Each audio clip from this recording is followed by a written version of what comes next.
wetu. Jehova Shama, mwambie Shetani na jeshi lake, hapa hapata kitu. Litajeni jina la Mungu wetu. Ndio Jehova Shama, mwambie Shetani na jeshi lake, hapa hapata kitu. Litajeni jina la Mungu wetu. Ndio Jehova Shama, mwambie Shetani na jeshi lake, hapa hapata kitu. Amina, amina.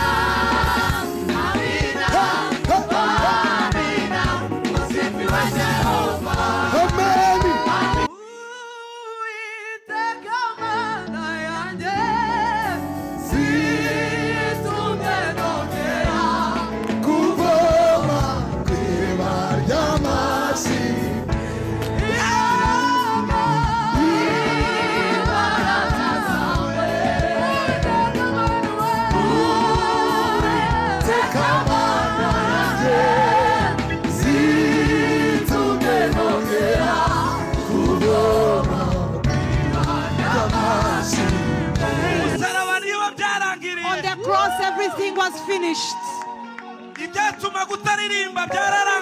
Whatever made you not to sing was finished. Whatever denied you joy was finished. Whatever had made you come down has finished. Jesus is no longer on the cross. And then he told his disciples, he said, the way you see me going, this is the same way I will come back. So that Jesus is no longer in the grave. He's called the victor of all powers.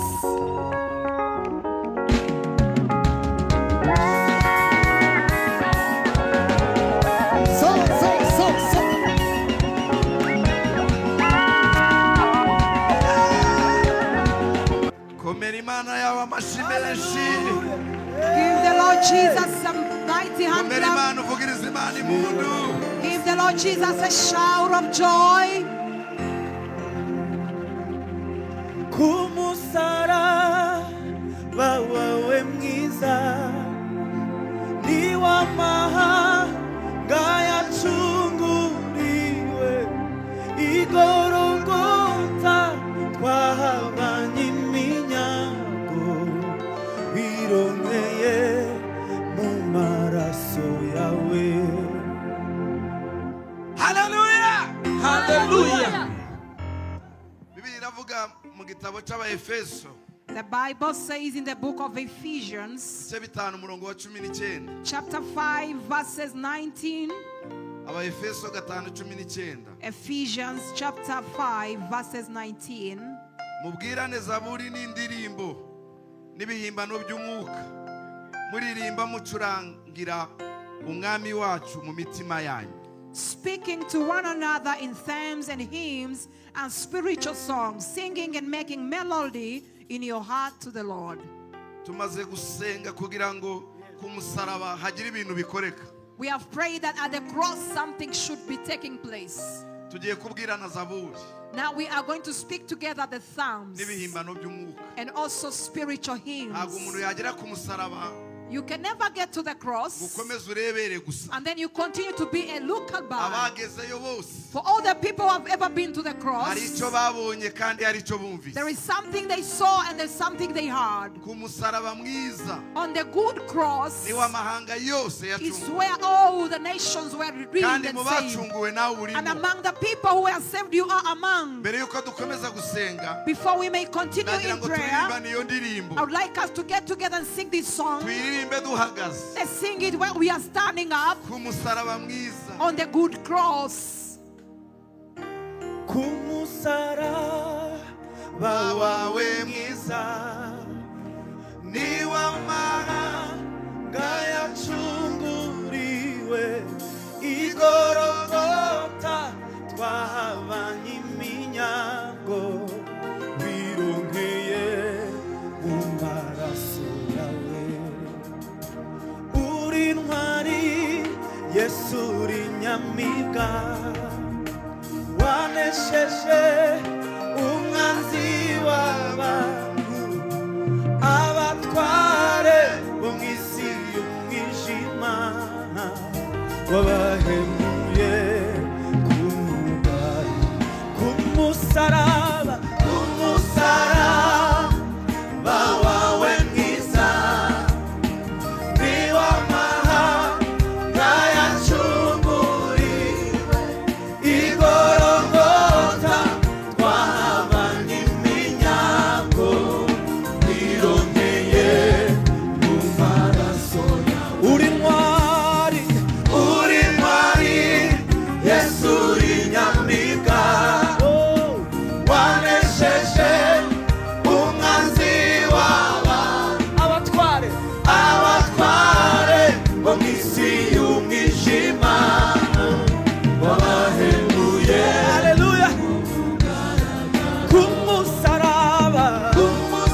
njema, habari njema yangu.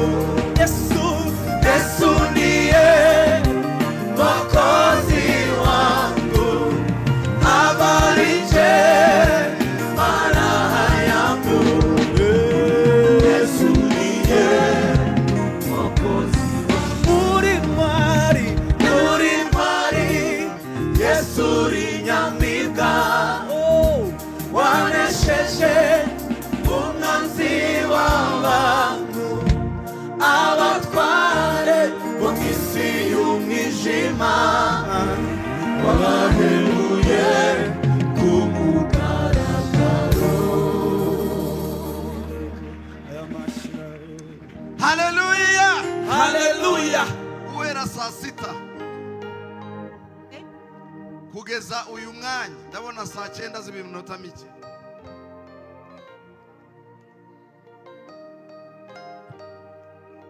It's about 3 p.m. Saa sita from midday kugeza saa 9 until 3 p.m. Yesu Jesus, aramanitswe. he's hanged on the cross. Ntabwo ari ku isi, nta nubwo ari mu ijuru. He's neither in heaven nor in earth, but he is hanged. Yesu aramanitse. Jesus is hanged. Yesu aramanitse. Jesus is hanged Ndagira up. ngo ukurure ubwo buzima. I would like you to bring it closer to your thoughts. Saa From midday, Yesu aramanitse. Jesus is hanged up.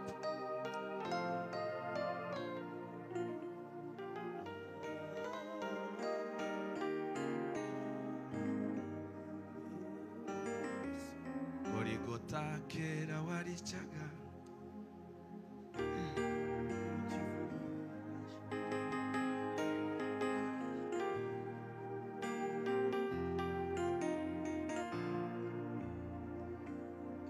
Golgotha kera waricaga, banyabyaha barahashiriye, ababyeyi barahaririye kuko babuze ababo. Izina ryawe ni Nyabihanga, uwagiyeyo ntiyahagaze. Benshi baragutinye kuko wicaga bose.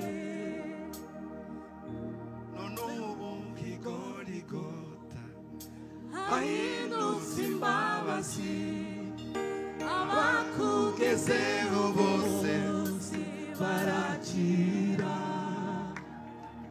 Amaraso y'ukomeye yaramenetse,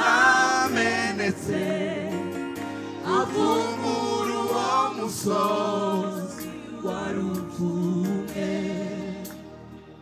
Singitinya uwo musozi, ahubwo ndawifuza, kugira ngo ayo maraso ambasure. Hallelujah! Hallelujah. Hallelujah. Hallelujah! Hallelujah. Aho abandi bashiriye niho twebwe twakiriye. Where other people died and perished, this is where we got delivered. Abandi baburiye ubuzima twebwe niho twabuboneye. Where others could not find life, this is where we found life. Umusozi wateraga ubwoba, This mountain which was so scary, ubu niwo musozi twifuza. this is the mountain now we long and desire to be. There is no any other reason. Nuko kuva saa sita It's because from midday kugeza saa 9 until 3 Yesu p.m. the yarawumanitsweho. Lord Jesus was hanged on that mountain. Yesu yarawumanitsweho. The Lord Jesus was hanged up on that mountain. Bibiri iravuga ngo, And so the Bible says, Yohana 12:32, Gospel of John chapter 13 verses 12. 12:32 muri Yohana. 12:32 in the book of the Gospel of John. Nanjye nimara kumanikwa hejuru y'isi, zireherezaho bande abantu bose And if I am lifted up from the earth, I will draw all peoples to myself. If I am lifted up, Jesus was not hanged here on the throne, but they lifted him up on the earth. Because this earth, it was among the gods that they worshipped. And so they could not defile the earth because they could kill people there. So now they created a cross to always have people, that they may go above the earth. And from midday until 3 a.m. Jesus is above the earth because of you. Do not put it on somebody else. Do not think about your neighbor or your relative. Look upon Jesus above the earth because of you. This hour, 1 hour we are left with, we are going to sing the victory on the cross. We are going to pray prayers of thanksgiving for what is coming. Jesus is no longer hanged. Jesus is no longer hanged on the cross. He is now in heaven on the side of the Father. He is also interceding for us. He is the high priest.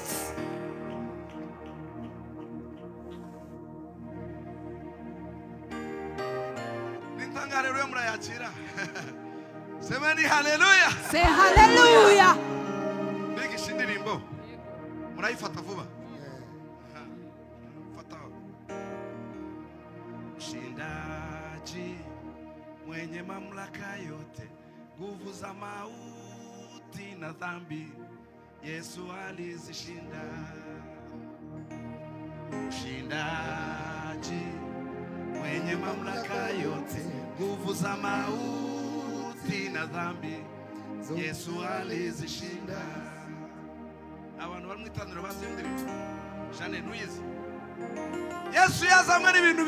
Jesus came for only two things: sin and death. That's what brought him from heaven. Sin and death. And once he came here in the earth, he diminished the power of death and sin. And the darkness that was all over the earth, Jesus was doing the operation of all your problems. 3 p.m. is already here. He's going to say it is finished. Hallelujah! Hallelujah! Whatever has been so difficult for your life, the darkness that was in your home, the darkness that was in your job, the darkness that was in your children, the darkness. Jesus, he has something he has done about it. You're going to see a beautiful morning in this Passover. The cross of the Lord Jesus.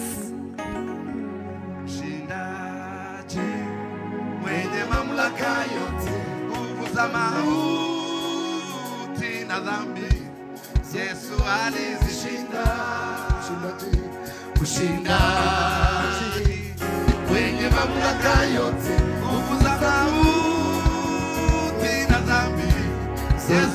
alizishinda. Mshindaji, mshindaji, mwenye mamlaka yote, nguvu za mauti na dhambi, Yesu alizishinda. Hallelujah! Hallelujah! Mshindaji, mwenye mamlaka yote, nguvu za mauti na dhambi, Yesu alizishinda. Mshindaji, mshindaji, mwenye mamlaka yote, nguvu na mauti na dhambi, Yesu alizishinda. Mshindaji, mshindaji, mwenye mamlaka yote, nguvu na mauti na dhambi, Yesu alizishinda. Hallelujah!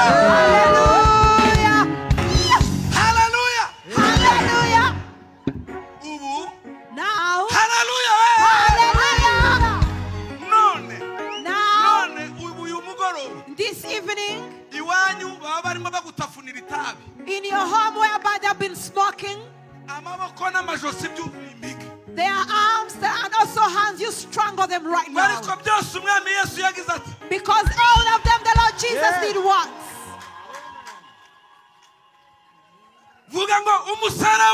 Say the cross is my power. The cross is my victory. The cross is my victory. Hallelujah. Hallelujah. Mwenye mamlaka yote kufuta mauti na dhambi, Yesu alizishinda. Mshindaji, mshindaji, mwenye mamlaka yote kufuta mauti na dhambi, Yesu alizishinda. Yesu mshindaji, mshindaji, mwenye mamlaka yote kufuta mauti na dhambi, Yesu alizishinda. Mshindaji, hey, mwenye mamlaka yote, nguvu za mauti na dhambi, Yesu alizishinda.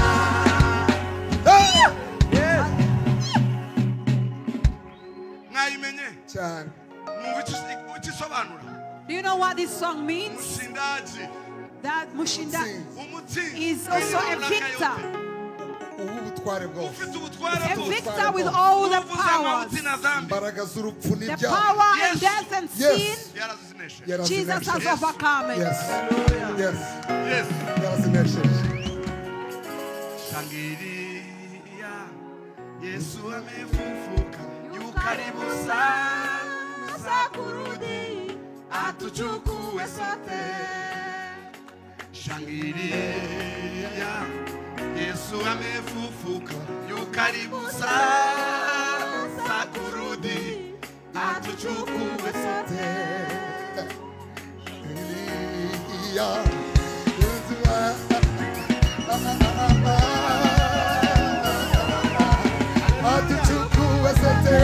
Mshindaji, mshindaji, mwenye mamlaka yote, nguvu za mauti na dhambi, Yesu alizishinda.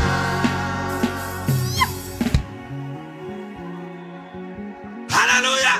Hallelujah. Umusaraba. The cross.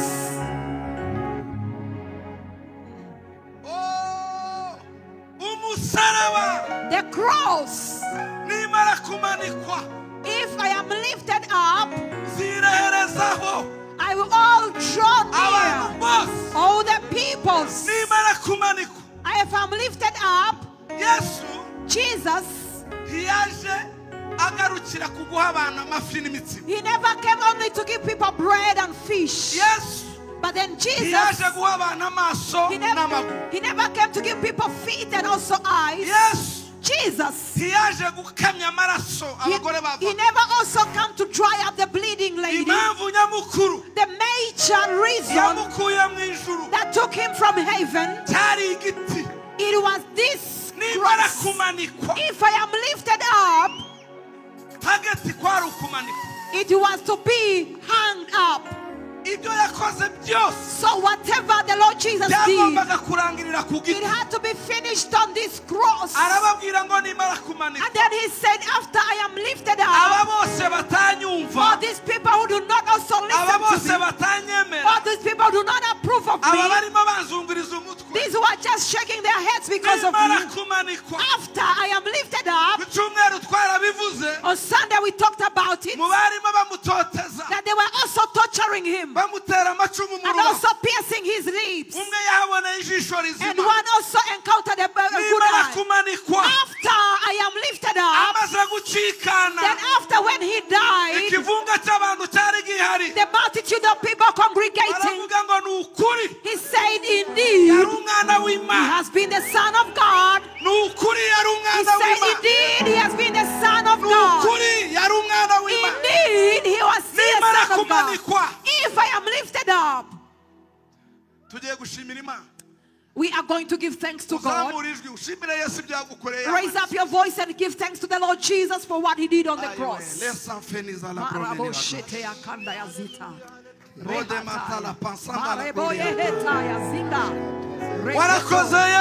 Thank you, Lord Jesus. Thank you, Lord Jesus. You went up on the cross that I could not be hung. You were hanged, my Lord, that we could also be taken out of the cross. You were crucified that we should not be crucified. Thank you, Lord Jesus. Your cross, my Lord. We thank you for the cross. We thank you, Lord Jesus. It's what gave us salvation. Your cross, Lord Jesus, is what delivered us. Thank you. Because you were hung. And then you draw all the people. And you called all of them to come to you.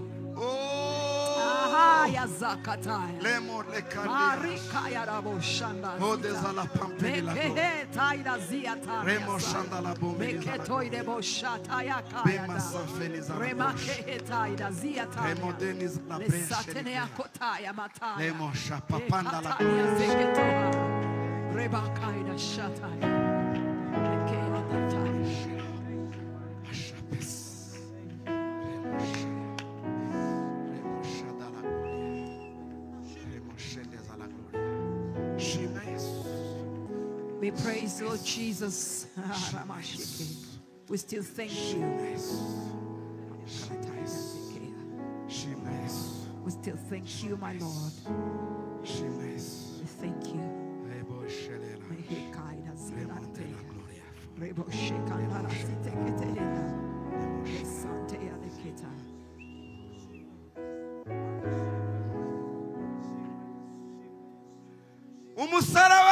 The cross, it always gives us the power to show our belief. The power of the cross, it makes us to also show what we believe in. Though the Lord Jesus was hanged on the cross, but then He encountered a man there. A man, an ordinary man supposed to die.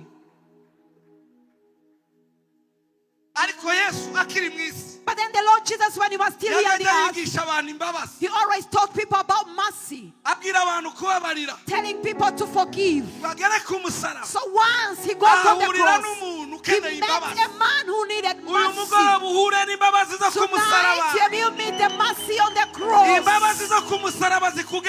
May the mercy from the cross reach you. He met a man who was in need of mercy, who was about to die as well. And then he heard about the words they were telling Jesus. And he said, Lord, remember me once you get into your kingdom. And said the Lord Jesus told him, He said, tonight on this cross, in this evening, I shall be with you in paradise. Tonight, say amen. Today, may you be given the power to also show what you believe in. I read the Bible and I was amazed. The people who were passing by and they were telling you, you cursed man, you liar, you healed other people, now you cannot even heal yourself. You say that you were God, now you cannot even take yourself out of the cross. So among all those words, he said, Lord, please remember me once you get to kingdom. So Jesus did not care about the insults, but then He showed who He was. He never cared about the evil words from people. A person may wrong you, and once they say forgive me, you say, no, please, please, let me think about it. Please, please.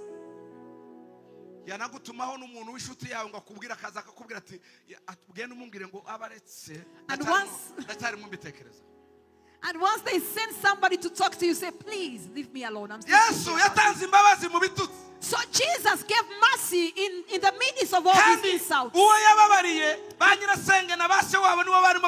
And the ones he forgave are the people, his people are the ones who are insulting him. Say, Lord Jesus, in this evening, let your cross, my Lord, give me the power to show who I am in all the time. All the time. Let your cross give me the power to show who I am.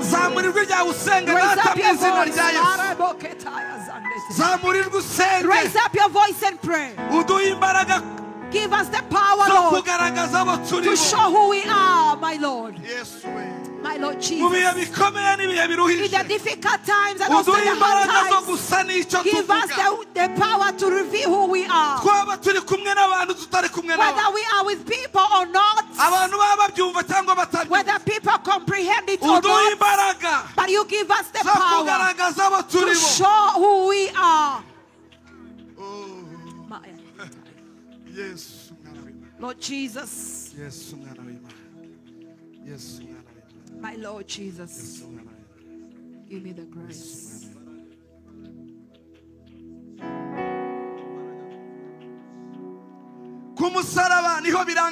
On the cross, everything is finished. Say, everything is finished. This is where everything is finished. This is where everything was finished. Tonight, everything of yours is going to be finished.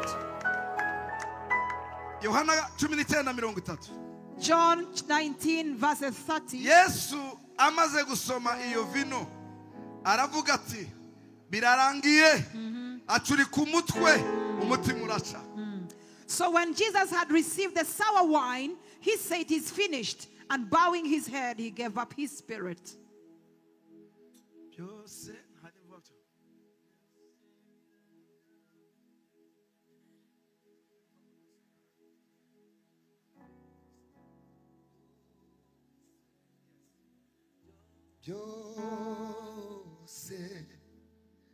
Byose niho byarangiriye, byose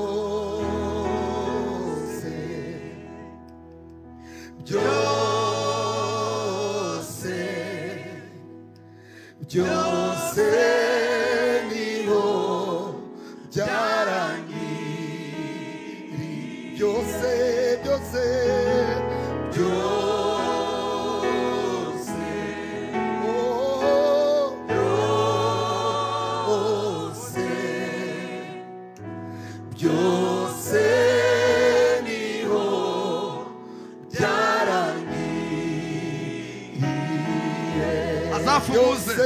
byose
kabine mugaruke kuri ya point ya kabiri.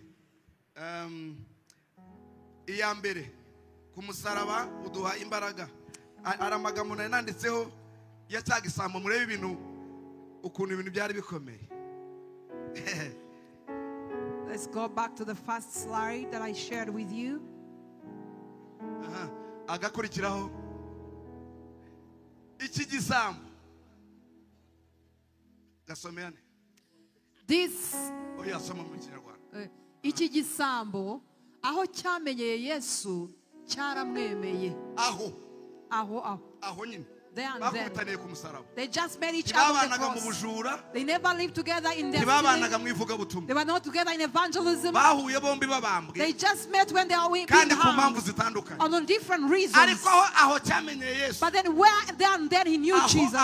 Exactly on that spot. When they were not still on the earth, they were hanging up. This is where he accepted him. If Jesus has not yet come into your life, tonight let the power of the cross make you encounter the Lord Jesus and get to know him. Yemeye Yesu mu gihe atari uwo kwemerwa kuko Yesu yari yakubiswe yamanitswe yihakanywe n'abigishwa. The Peters had denied him. All of them had fled from away from him. All the people in the city had fled away from him. But then these thugs, he accepted the Lord Jesus when he was not supposed to be accepted. He accepted the Lord Jesus. And all the people had denied him.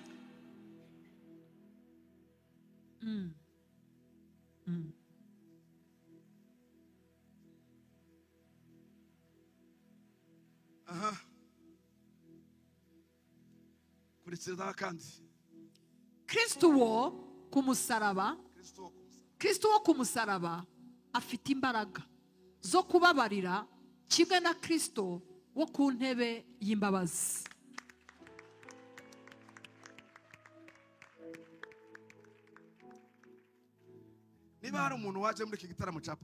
If you came in this celebration of Easter and you have not yet received the Lord Jesus as your Lord and Savior, but then if also you receive the Lord Jesus and then you backslid, this is the right moment. Wherever we meet him is where we accept him. If there is anybody in our midst and you have not yet received the Lord Jesus and you heard there is a celebration of Easter and you came along, I am requesting you by the mercies of the Lord. The Jesus on the cross, he has the power to forgive. Like the Jesus who is seated on the throne of mercy.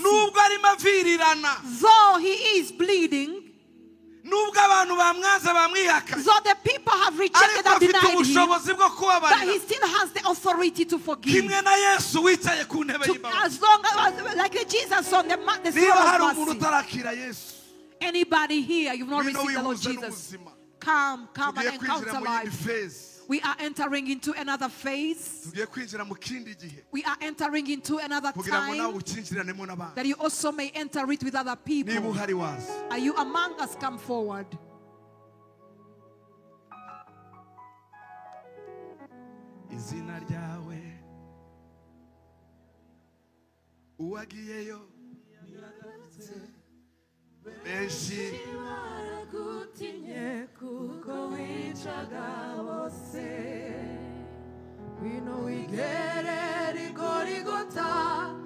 urasanganirwa n'ibyishimo imbabazi ndetse n'urukundo nibyo biraboneka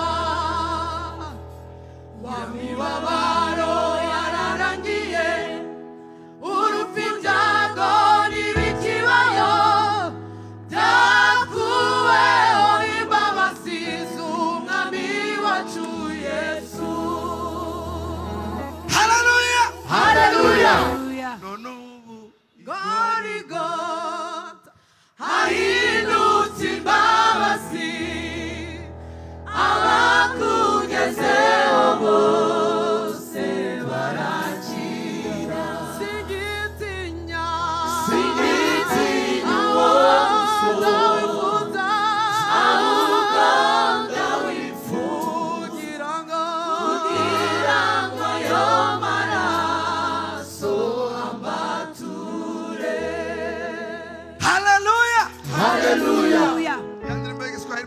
murabyibuka niyo tugiye guhora mubone ko irimizo mwateguye. Icya gatatu, umusaraba nibyo byirato byacu. The cross is what we boast about. The scripture we already said that speak to each other terms and also the spiritual hymns. The cross is what we boast about. But then I no longer boast about anything else. But the cross of the Lord Jesus, that also made to see the things to be crossed. And also I am to them like one who is crucified. We are going to sing for the Lord who has been crucified for us. Normally it was you supposed to be crucified. The devil also was seeking you. But the Lord Jesus came to replace you. And he was crucified and you received mercy. The pastor talked about it. All the handwriting that were against us.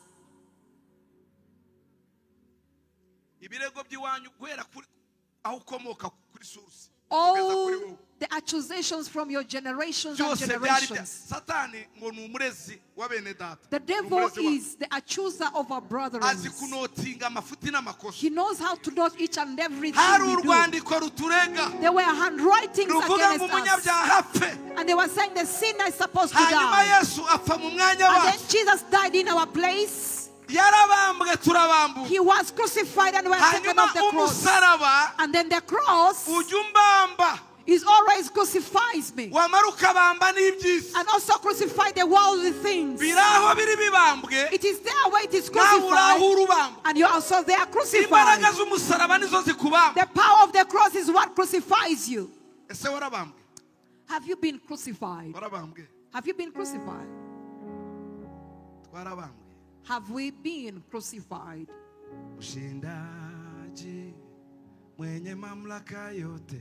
Nguvu za mauti na dhambi Yesu alizishinda. Mshindaji mwenye mamlaka yote, nguvu za mauti na dhambi Yesu alizishinda. Mshindaji mwenye mamlaka yote, nguvu za Yesu alizishinda. Hallelujah. This song, learning and practicing. This is a song for Sunday. Abasirikari barimo bavuga ngo twamubuze bamwibye babesha yazutse ni yindirimbo baririmbye mu gitondo. Mushindaji mwenye mamlaka yote twageze mumva dusanga atakiriwo. When everybody was seeking where he is, others lying that he has been stolen, he was empty. The grave was empty. He was no longer in the grave because he is a victor. Hallelujah. Hallelujah.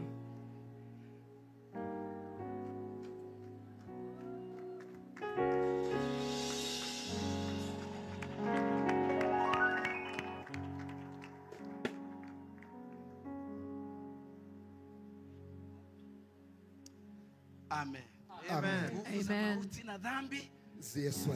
The power of sin and death, Jesus overcame them. All of us on Easter, we could be outside, far away from there. Where the cars pass, the Jews could be standing there, women and men. And here in the church, there could only be the priests. And we, all of us, we could be outside very far from here. Where they tell you to park and you are annoyed. Just leaving your car there. And also you leave it there when you are annoyed. Normally on Easter, that's where you're supposed to be there. Down there in the swamp. That's where you could be standing waiting to hear from what is being said in the temple. Hallelujah! If I am lifted up on the earth, I'll draw all people people to myself. The victor. He overcame all the power of sin and death.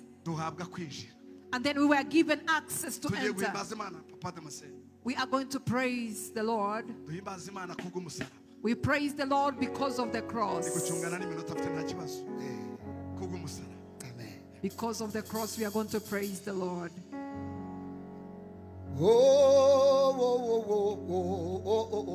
Mshindaji mwenye mamlaka yote, nguvu za mauti na dhambi, Yesu alizishinda. Mshindaji mwenye mamlaka yote, nguvu za mauti na dhambi, Yesu alizishinda. Mshindaji mwenye mamlaka yote, nguvu za mauti na dhambi, Yesu alizishinda. Mshindaji mwenye mamlaka yote, nguvu za mauti na dhambi, Yesu alizishinda. Mshindaji mwenye mamlaka yote, nguvu za mauti na dhambi, Yesu alizishinda.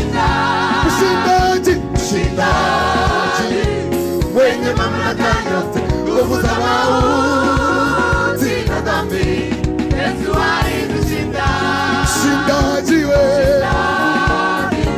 mwenye mamlaka yote, nguvu za mauti na dhambi, Yesu alizishinda. Umpeni Bwana utukufu na nguvu. Umpeni Bwana utukufu na nguvu. Umpeni Bwana utukufu na nguvu. Umpeni Bwana utukufu na nguvu. Yeye aliyempiga Farao kwa mapigo kumi. Umpeni Bwana utukufu na nguvu. Umpeni Bwana enyi wana wa Mungu. Umpeni Bwana utukufu na nguvu. Aligawanya bahari ya Shamu ikawa nchi kavu. Umpeni Bwana utukufu na nguvu. Yeye aliyempiga Farao kwa mapigo kumi. Umpeni Bwana utukufu na nguvu. Umpeni Bwana enyi wana wa Mungu. Umpeni Bwana utukufu na nguvu. Umpeni Bwana utukufu na nguvu. Umpeni Bwana utukufu na nguvu. Umpeni Yesu utukufu na nguvu. Umpeni Bwana utukufu na nguvu. Ametamalaki Yesu. Ametamalaki huku na huku. Bwana ametamalaki huku na huku.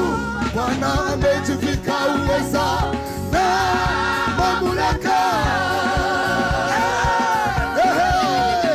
Litajeni jina la Mungu wetu Jehova Shama. Mwambie Shetani na jeshi lake litajeni jina la Mungu wetu, ndio Jehova Shama. Mwambie Shetani na jeshi lake hapa litajeni jina la Mungu wetu, ndio Jehova Shama. Mwambie Shetani na jeshi lake hapa.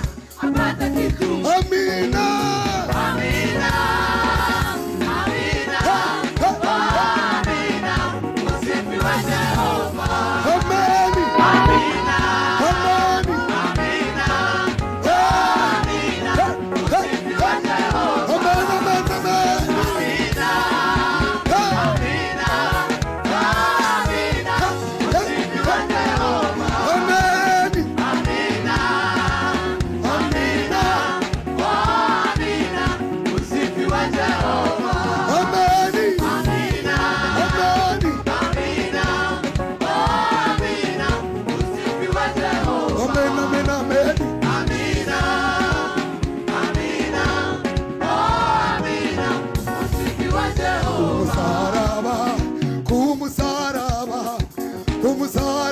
Yesu yarangije byose. Kumusaraba, kumusaraba, kumusaraba, Yesu yarangije byose. Ayiwe, kumusaraba, kumusaraba, kumusaraba.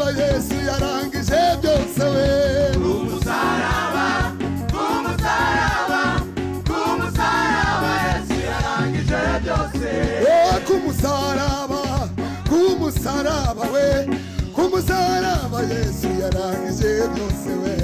Umusaraba, umusaraba, umusaraba, yarangije byose. Ndagushima Yesu, Wangiriye neza, ndagushima Yesu, wangiriye neza, wampaye agakiza, wangiriye neza, warakiza Yesu, wangiriye neza, warakoze Yesu, wangiriye neza, wampaye agakiza, wangiriye neza, wapfiriye ibyaha byanjye, wangiriye neza, waratuzuye, wangiriye neza, wadukuye mu byaha, wangiriye neza, warahabaye wangiriye neza, Yesu, warahabaye wangiriye neza, Yesu, waracunguye wangiriye neza, Yesu, warahabaye wangiriye neza, wangiriye neza, wangiriye neza, iya neza, wangiriye neza, iya neza. wangiriye neza. Ay, ay, ay, ay, ay, ay, ay.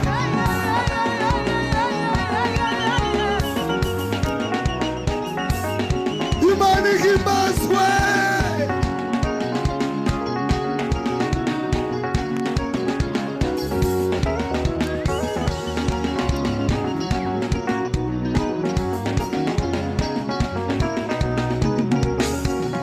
Ameshinda, ameshinda, ameshinda, ameshinda, ameshinda, ameshinda, ameshinda. Kifo nacho, kifo na mauti, ameshinda. Ni mshindi, ni mshindi, ni mshindi, ni mshindi, ni mshindi. Ya, ya, ya, ya. Hallelujah. Haleluya. Hallelujah. mubwirane zaburi n'ibihimbano by'umwuka. Speak to each other hymns and also Bagiye psalms. gucuranga uririmba indirimbo yawe. They are going to all just give the instrument and then sing your song. Mubwirane zaburi Speak to other psalms n'ibihimbano by'umwuka. and also the spiritual hymns. Umusaraba niwo On byarangiriye. the cross, everything was finished. Ibyatuma kutaririmba byararangiye. Whatever made you not to sing was finished. Ibyakubuzaga ibyishimo byararangiye. Whatever denied you joy was finished. Ibyari byaraguhesheje hasi byararangiye. Whatever had made you come down has finished. Yesu nakiri ku musaraba. Jesus is no longer on the cross. Yabwiye abigishwa. And then he told his disciples, Arababwira ngo kumumbana he ngiye. said, the way you see me going, Niko nzagaruka. this is the same way I will come back. Yesu nakiri muva. So that Jesus is no longer in the grave. Yitwa mshindaji mwenye mamlaka yote. He's called the victor of all powers.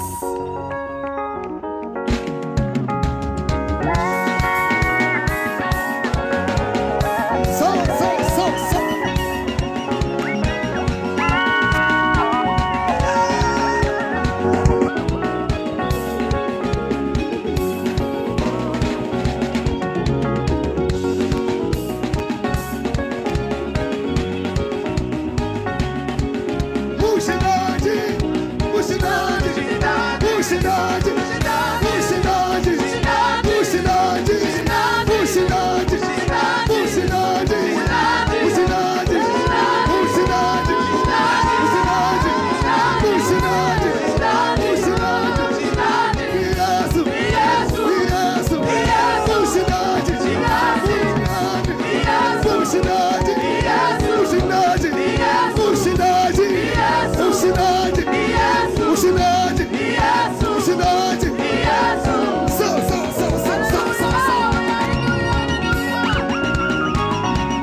I know you have little strength, but then there's the power of the cross. They found him in the garden, and they had come to capture him. So he asked him, who do you want? They say, we want Jesus of Nazareth. And then he said, I am. It's me. Just speaking, it's me. They all fell down. But then he came back to himself. He said, let me just be easy that they should take me on that cross, because what brought me is this cross. I must get to this cross.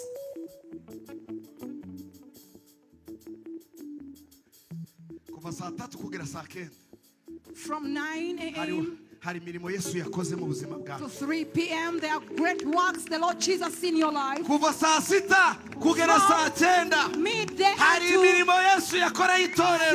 p.m. there are works the Lord Jesus did for the church.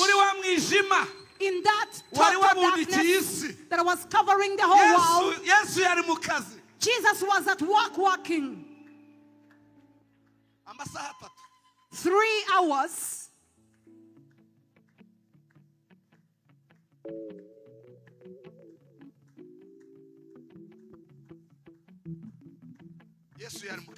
Jesus was busy at work. Be ready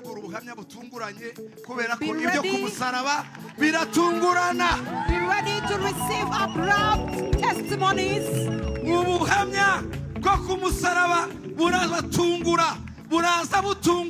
The testimony from the cross will come abruptly or by surprise.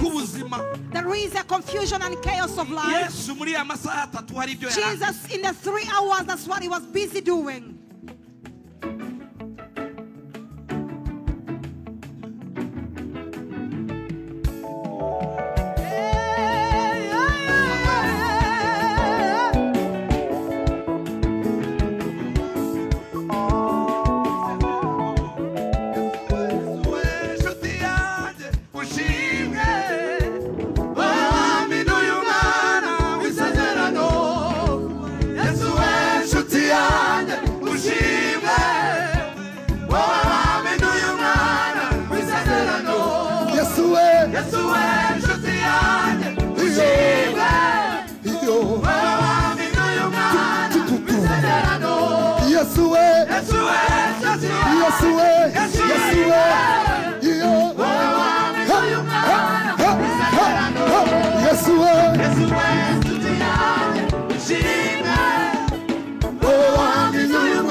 And also remember your home.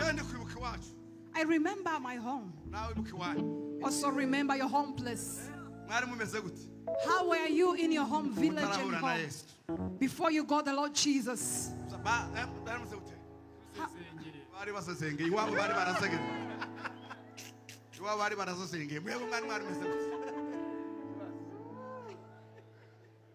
Hallelujah! Hallelujah!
Tekamana yanje zitunenogera kuvoma kwibanyamazi imbaraga zawe mana imbaraga zawe tekamana yanje zitunenogera kuvoma kwibanyamazi.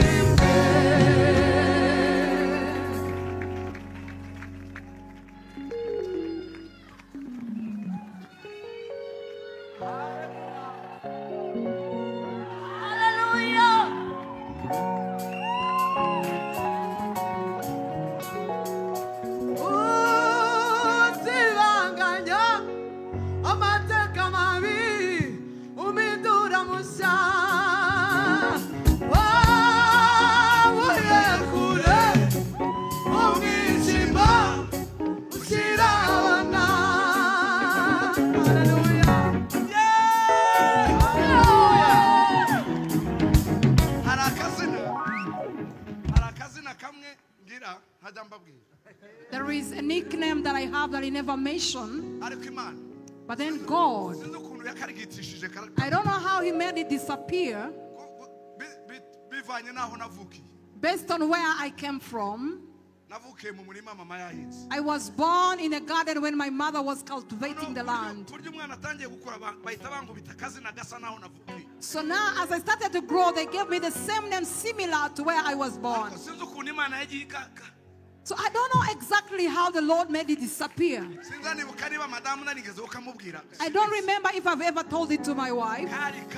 It was so ugly.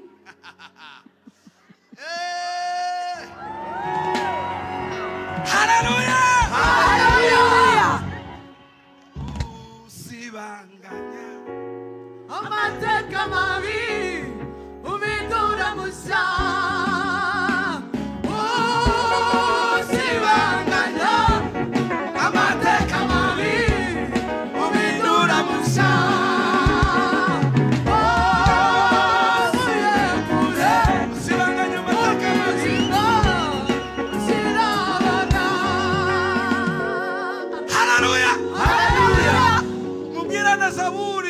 Speak to each other things and also the spiritual things. Tell a person where the Lord Jesus took you from. Jesus, he will have to make all your bad history disappear. Yes. Jesus, he will erase all your past. And then he forms another person out of that evil past.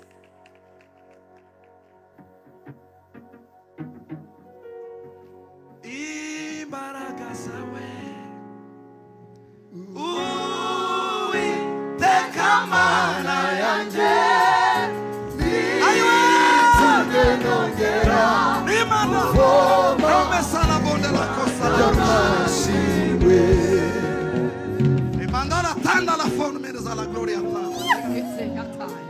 Eda bondes a la fene Ede ban safene za la Wene banda la fatile formere glad Terra Pensa benela Emonela brisa so de la pes Onde za fene za la gloria Wene za peni za la gloria Pensa bene za la gloria Onde za fene za la Ver champagne za la gloria Thank you, Lord Jesus. Thank you, Lord Jesus.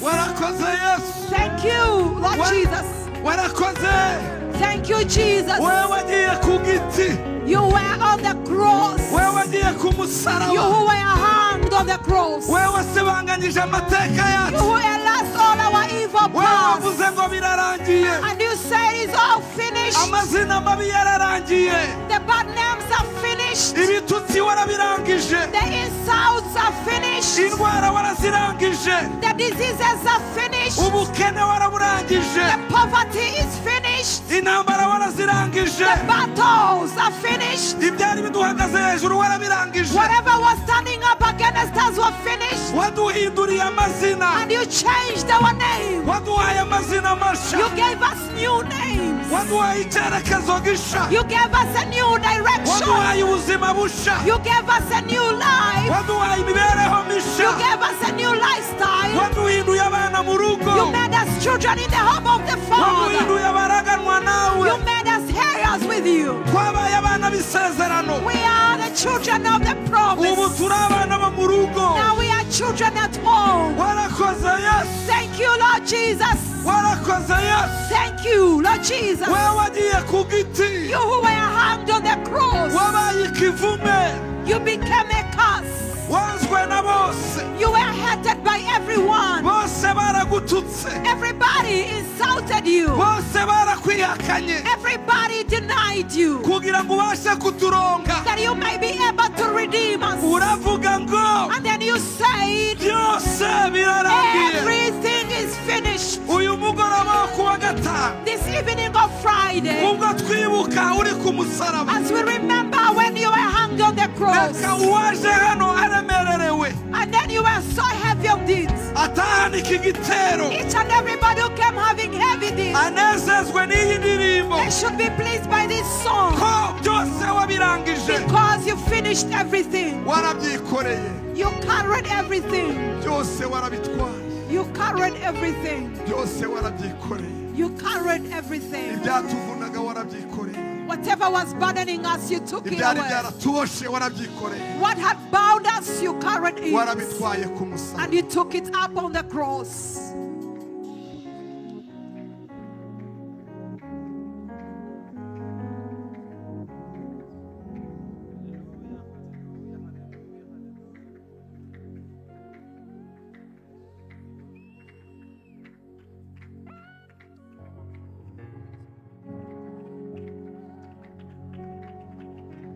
nimeokoka na furahi, na dhambi zangu zimetoka, nataka kumtumikia Mwokozi wangu siku zote. Nimeokoka na furahi, na dhambi zangu zimetoka, nataka kumtumikia Mwokozi wangu. Haleluya! Hallelujah! Neema kubwa nimepata, kuacha njia ya mauti, na nguvu ya wokovu huo inanipa siku zote. Neema kubwa nimepata, kuacha njia ya mauti, na nguvu ya wokovu huo yanichukua siku zote. Nimeokoka na furaha, na dhambi zangu zimetoka, nataka kumtumikia Mwokozi wangu siku zote. Nimeokoka na furaha, na dhambi zangu zimetoka, nataka kumtumikia Mwokozi wangu siku zote.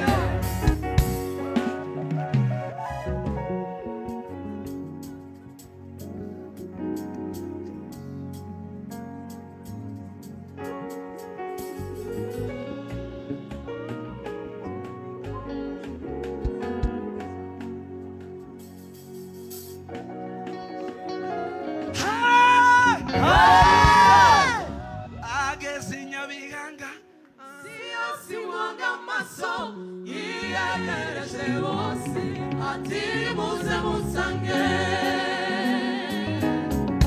Yesu nakubohora uzahora ugenda wemye kandi uzinegeta uzuri ubure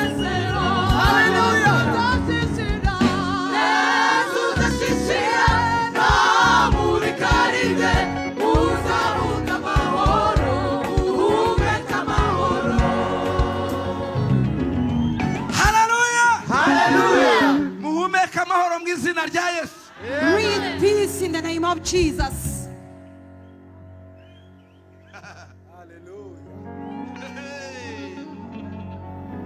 Yesu nakubohora uzarugenda wemye kandi uzigegenya uzuye umunezero.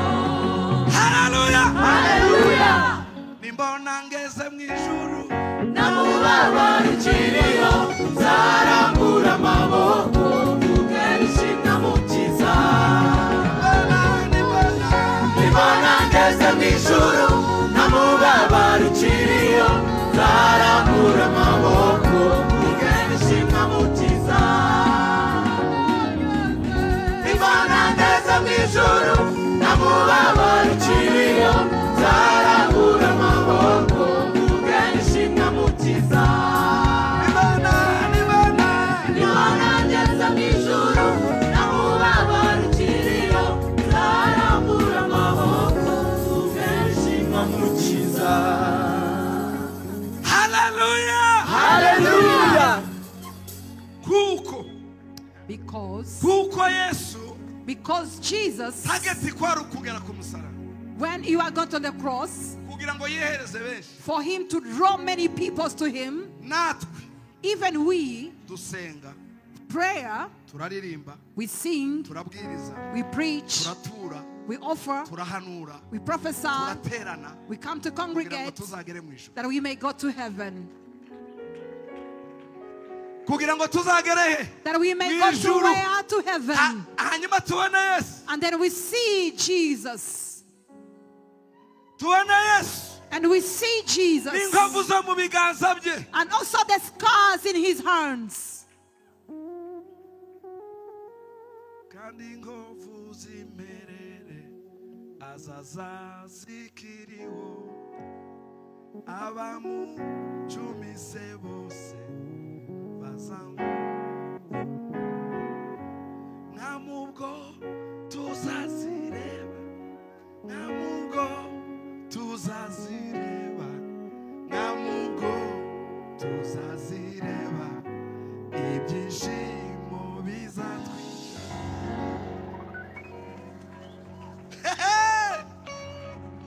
nkamubwo tuzazireba nkamubwo tuzazireba nkamubwo tuzazireba ibyishimo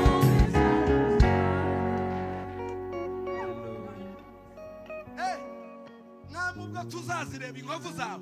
Lord, when we see your Uzajya ureba scars, icumu ryo mu rubavu you will look at the spear that was wicwe pierced. n'ibyishimo. And then we be full of Ya joy. maraso yancunguye naho yavuye. And you said the blood that redeemed me came from Ya here. maraso naho yavuye. The blood that redeemed me came from Iyi ni ya here. misumari yo mu biganza. These were the nails that were put in his hands. Nkamubwo tuzazireba. Lord, when I see you, Nkamubwo